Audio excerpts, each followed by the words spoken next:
তো যদি ওর ট্রিটমেন্ট ঠিকভাবে না করানো হয় তাহলে কিন্তু খুব তাড়াতাড়ি এই বাল্ডনেসের মধ্যে কনভার্ট হয়ে যায় মানুষটা। ইনার বেসিক্যালি 2 মাস ট্রিটমেন্টে হয়ে গেছে, ইনার আজকে ফার্স্ট পিআরপি হচ্ছে। আপনার কি কি লাভ হয়েছে আপনি বলুন একটু। চুল যেটা মানে পড়তো আগে সেটা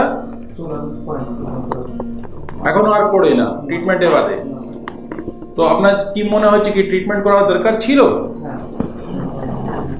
দরকার ছিল না? তো আপনার তো যে মানে পরিবারের মধ্যে যে কোনো লোক যদি গঞ্জাপন যেকে বলে টাক মাথা, ঠিক আছে, যে হতে পারে পাশ থেকে রিসিডে করেছে, যে হেয়ার লাইন রিসিডে কথা বলা হয়, ইয়া মাথায় একদম বিলকুল উপরে ভাগ এই যেটা আছে ক্রাউন এরিয়া যেকে বলা হয়, সেটাও কিন্তু বার্ডনেস মানে থাকে।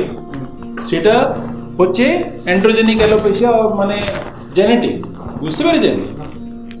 তো যদি ওর ট্রিটমেন্ট ঠিকভাবে না করানো হয় তাহলে কিন্তু খুব তাড়াতাড়ি এই বাল্ডনেসের মধ্যে কনভার্ট হয়ে যায় মানুষটা, বুঝতে পেরেছেন?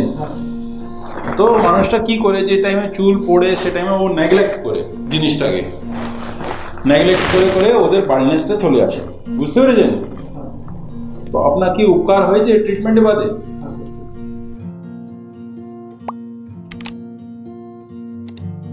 তো আপনি আপনার মতন যে ছেলেগুলো থাকে তাকে কি মেসেজ দিতে চান?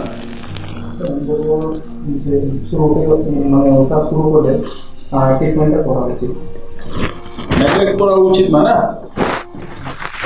আর এই যে আপনাকে পিআরপি দিচ্ছি, এটা কত পেইন হচ্ছে আপনাকে?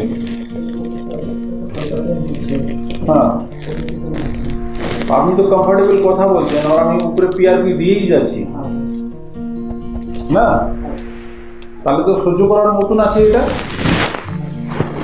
ঠিক। हेलो दोस्तों, अगर आपने हमारे चैनल को सब्सक्राइब नहीं किया है तो कृपया इसे लाइक करें, शेयर करें और सब्सक्राइब करें और बेल आइकन को दबाना ना भूलें ताकि आपको वीडियो की अपडेट समय समय पर मिलती रहे।